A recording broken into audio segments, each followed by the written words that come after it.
Hi there, and welcome to Bengaluru. I apparently just swam here from Dubai and need to make a quick hop over to Chennai today to reposition for a pair of Sri Lankan flights. Now, before this video gets flagged for misinformation, no, I didn't actually swim. I just got off of a Lufthansa flight which I published a video about a few months ago. I landed at 1:38 in the morning and needed to wait around and try to stay awake until my flight at 7:35. I chose Air India Express despite my feeling, and my guess is your feeling too, of Air India saturation, simply because I wanted to see the airport's new quote-unquote terminal in a garden, as its designers call it. I had a pleasant and appreciated stay and shower at the airport's arrival lounge, and now I'm ready to show you this insane new terminal. And if you're wondering, yes, I am jealous that there's a Wendy's here, and that I don't get one where I live.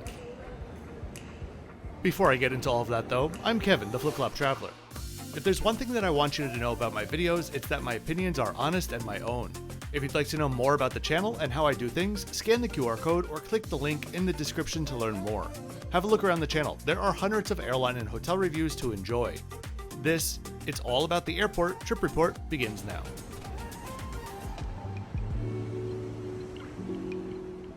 Terminal 2, where we are now, opened in September of 2023 and currently serves all international and select domestic flights, and to say this place is stunning from some angles is a little bit of an understatement. Designed by Skidmore, Owings & Merrill, the same group which designed One Bangkok, that massive new development which is currently in the process of opening, wanted to, quote, radically reimagine the travel experience by connecting passengers to nature along each step of the journey, unquote. Except for the very few last steps of the journey, I'd say they've done that quite effectively. Constructed using traditional materials like umber red bricks, woven rattan, and ivory brown granite, it's almost a surreal mix of a somewhat brutalist and stark structure with a super maximalist Gardens of Babylon image inside. I've not been here during daylight, but I'm also pretty sure that it looks much more striking at night. During the day, especially on a hazy one, I imagine that everything would just be a little bit drowned out.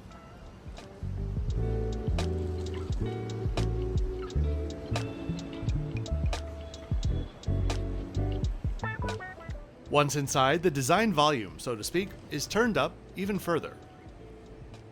The ceilings are made of layers of cross-laid engineered bamboo, one of the methods used to make the terminal as sustainable as possible. At 5 a.m. though, this coffee bean and tea leaf is the only thing that I had eyes for.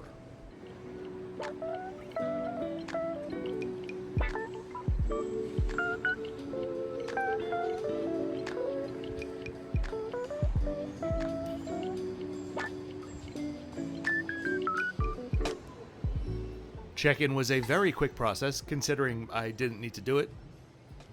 There are self-check-in kiosks as well as traditional lines. I didn't have any checked baggage and I had a mobile boarding pass, so off I went to explore the terminal in a garden.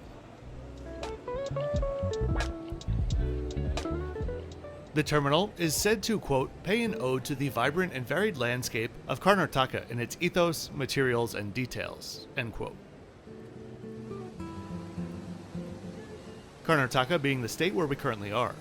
Considering Bengaluru is known to be India's garden city with the best weather in the country, I suppose everything so far is very much on brand for the city.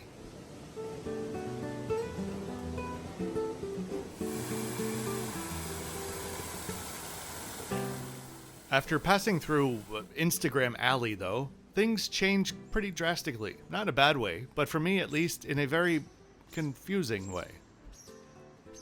The number of sit-down restaurants here, many of them higher end, really boggles my mind. Remember, this is just the domestic side of the terminal. I genuinely cannot think of any other terminal I've been to that had such a high concentration of sit-down eateries. Not good or bad, just perhaps, well, I'll hold judgment until I come back next time and see which are still open.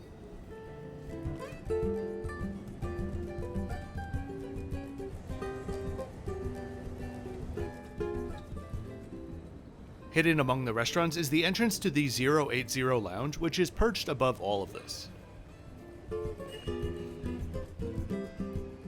The lounge is massive, has loads of seating areas, and a really decent selection of breakfast on offer.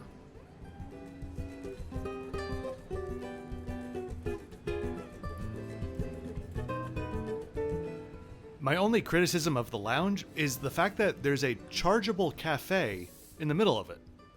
That just doesn't make sense to me.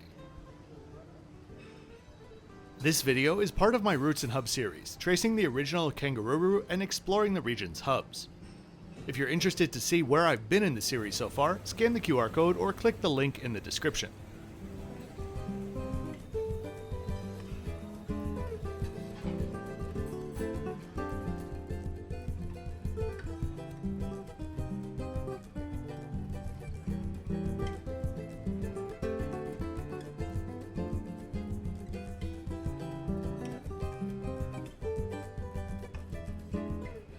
My favorite design detail, though, were the retro mod wooden benches, which evoke all sorts of train station visuals. This sunrise almost made being awake all night worth it. Almost. And here we have one of those ex-Air Asia India aircraft, not dissimilar from the bird that we'd be taking to Chennai. As we look around and then head to the gates, let me tell you a little bit about Air India Express, which is the love child of Air Asia India and the original Air India Express. The 10-second version is, Tata Group, the OG owner of Air India, owned 2 airlines. Then they bought 2 more with their partner Singapore Airlines, then consolidated them into 2 total and ordered 500 planes. Done.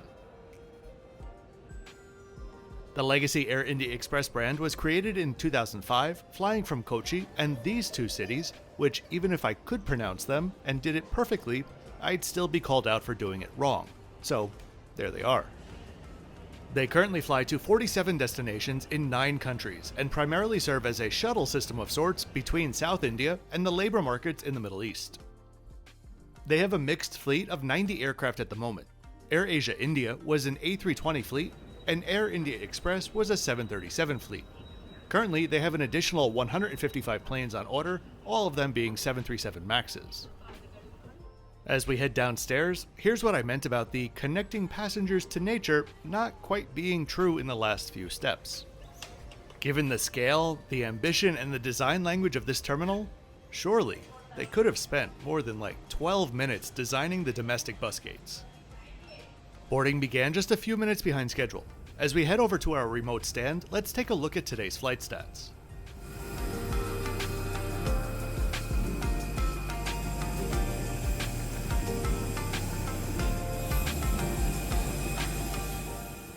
If you're enjoying the video, please go ahead and click that like button. Clicking that button and subscribing really is the best way to support a channel at no cost to you. If you're looking for lots more information about my travel in general, weekly posts, advanced itineraries, travel advice, and the like, I'd invite you to check out my Patreon or YouTube channel memberships.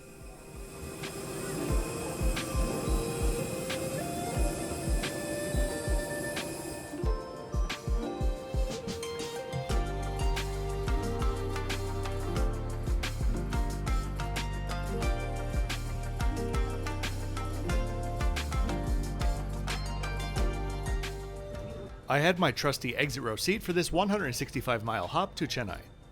Very standard Air Asia Vietjet stuff in here, which in the exit row is not at all a bad thing. I started out with someone sitting next to me, despite the entire trio of seats across from me being open. I've always wondered what kind of passenger, or airline agent, would assign a middle seat to someone when there are other entire rows open. Luckily, the flight attendant moved her over.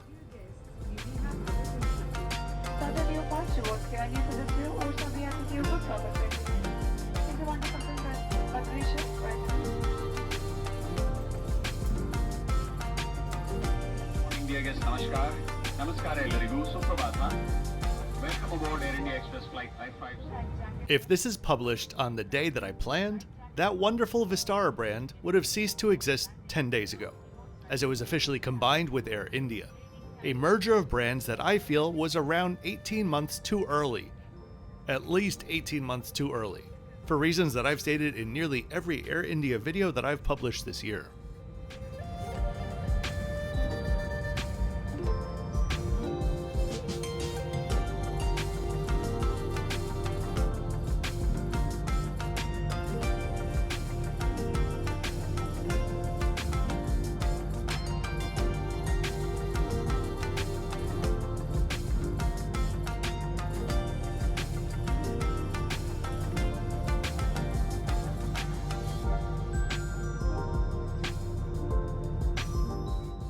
We had a quick taxi to the runway and then lined up for departure. The spool up, takeoff, and airport stats are coming up next.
Now, for a 40-minute flight, I hope you weren't expecting an Emirates-style entertainment system.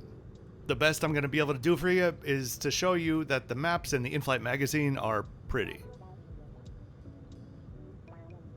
There was also a somewhat limited buy-on-board food and drink menu. I ordered when I booked my ticket, something that I always do to surprise and sometimes confuse myself on the flight.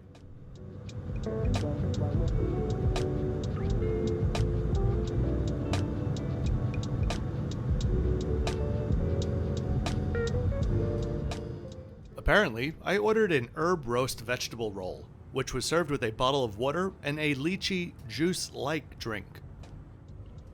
The sandwich was essentially a carrot salad, but was actually quite a bit better than I was expecting based on the way it looked, which in person was much grayer than on camera.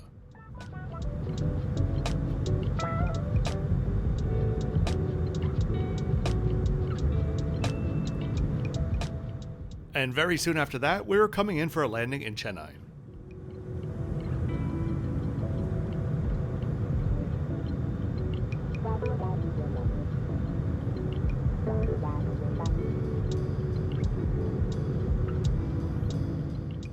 I'll let you enjoy the descent and landing. The airport stats are coming up.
And here we are on what turned out to be a beautiful day in Chennai.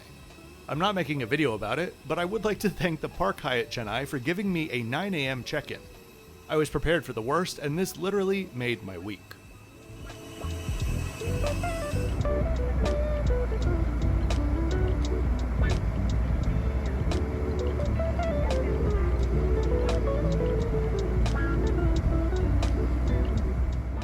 And so, I really do hope that you enjoyed this quick trip report today. If you did, please be sure to click the like button and subscribe with notifications on so you don't miss out on my twice weekly videos. I'll see you next time for a video that began with, "Sir, you mustn't film," on Sri Lankan Airlines. Oh, and as always, thanks for watching until the end.